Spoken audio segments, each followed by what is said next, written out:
Tonight's top story, a pivotal White House meeting between Ukrainian President Zelensky and US President Donald Trump that ended with no clear win for Kyiv's urgent plea for Tomahawk cruise missile. This comes as Trump ramps up diplomatic efforts to end Russia-Ukraine war, including a surprise phone call with Putin and plans for a summit in Hungary. Let's break it down step by step, what happened, why it matters, and what it means for the front lines.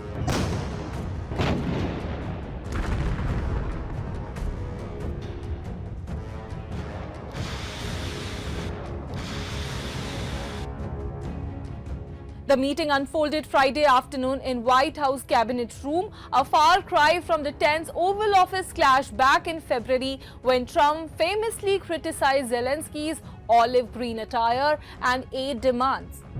This time, the vibe was cordial. Trump even talked about Zelensky's sharp black suit fitting him perfectly.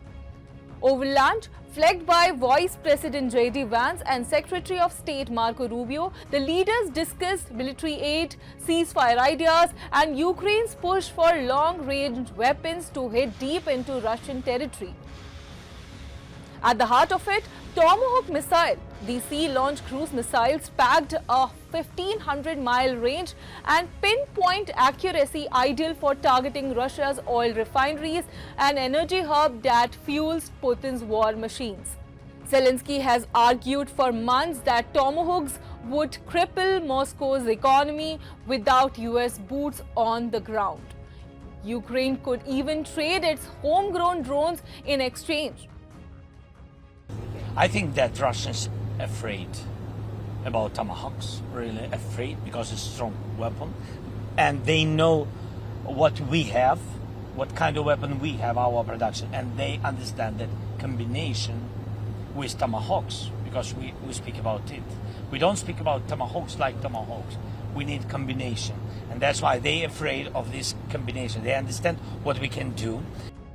Trump, however, struck a cautious, uncommitted tone. He called the weapon a big deal essential for US defense, warning that sending them could spark further escalation. Sources close to the talks described the exchange as tense, with Trump pushing back hard on Zelensky's top priority. The Ukrainian leader emerged guarded, saying they agreed to skip public statements on missiles because the United States does not want any further escalation. No big deal was struck. Discussions will continue, but for now, Zelensky left empty-handed. The timing couldn't be more charged. Just hours before, Trump wrapped a very productive phone call with Putin, who warned against missiles, claiming they would drag Washington deeper into the fight. Trump announced plans to meet Putin in Budapest soon, possibly without Zelensky, though he would loop in the Ukrainian leaders afterward. On social media post-meeting, Trump urged Kyiv and Moscow to stop wherever they are and end the senseless killing. I met with President Zelensky, as you know, today, and we had a very good meeting, very cordial meeting. In my opinion, they should stop the war immediately. You go by the battle line wherever it is, otherwise it's too complicated. You'll never be able to figure it out. You stop at the battle line, and both sides should go home, go to their families, stop the killing, and that should be it. Stop right now at the battle line. I told that to President Zelensky. I told it to President Putin. Thank you very much, everybody. Zelensky, ever the fighter, tried the missile push to peace leverage. He believes the mere threat of Tomahawks rattled Putin into dialogues. He also mentioned that Russia is afraid because it is a strong weapon. Yet Trump's pivot underscores his deal-making instincts, prioritized talks over arms, even as Russian strikes battered Ukraine's energy grid overnight, killing over 200 civilians last month alone. I'm open, as I said, to bilateral, to trilateral, and I don't know if we have some other formats.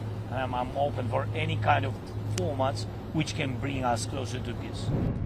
Broader context, Trump's stance has flip-flopped since January. Earlier hints at approving Tomahawks faded with Putin's talk, frustrating European allies who have poured billions into Ukraine. NATO defense ministers met in Brussels this week, with US Defense Secretary Pete Hegseth teasing more firepower, but Tomahawk unclear. Zelensky floated trilateral talks or any format of bringing peace closer, but insists on justice, not surrender of 20% of territory Moscow holds. As the sun set on this diplomatic showdown, one thing is clear. Trump's betting on Budapest to broker a breakthrough, missiles or not. But with winter looming and Russian advances claiming 5,000 square kilometers this year, time is ticking for Ukraine. Will Tomahawk threat stay just that or a bluff? Or could it force Putin's hand?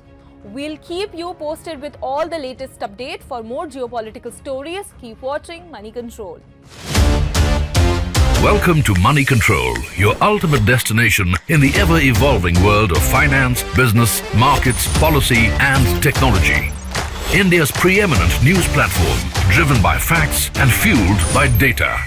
A platform made in India, for India and for the world. moneycontrol.com has a staggering reach of 100 million plus monthly active users and 6.02 million daily active users.